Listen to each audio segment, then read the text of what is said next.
We've written our economic theory in a Christian sacrificial way.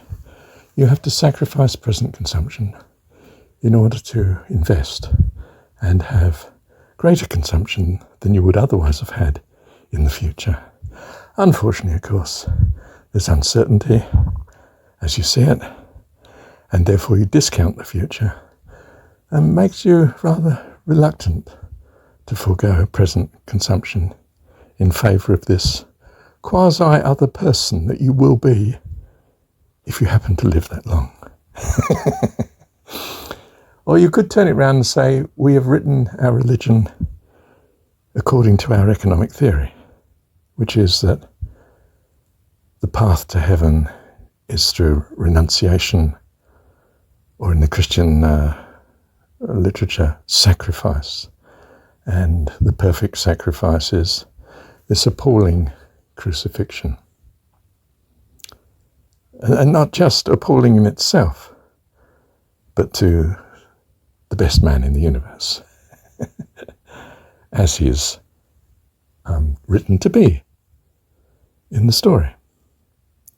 But the Buddhists and the Muslims are much the same as Muslims. Yes, Muslims as well, yeah. I actually was thinking Hindu, and the story is quite simply renunciation. Put aside all these tinsels and pleasures that are transitory for the eternal, which, if you believe me, is not uncertain. If you don't believe me, of course, you look at me very suspiciously and think, don't know about that, not sure as you're right, and I'll have forgone such trivial pleasures as you rate them at in the present. And therefore, the holy path to me looks like an incredible burden of renunciation of all the things I love. Wine, women, and song. Well, not song. You're allowed to chant until you're blue in the face. And we do.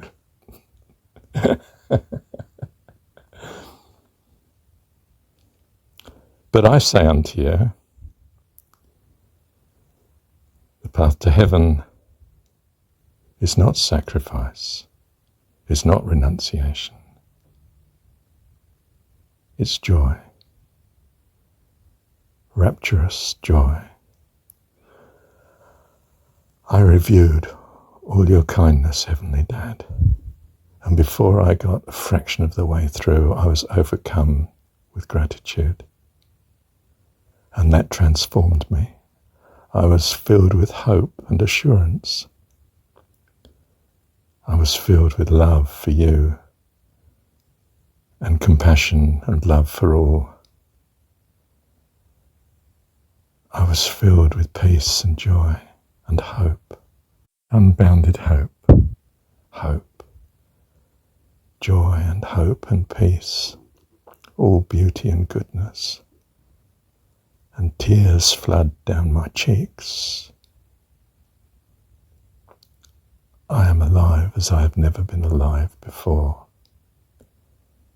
and will be forevermore. Thank you, Heavenly Dad.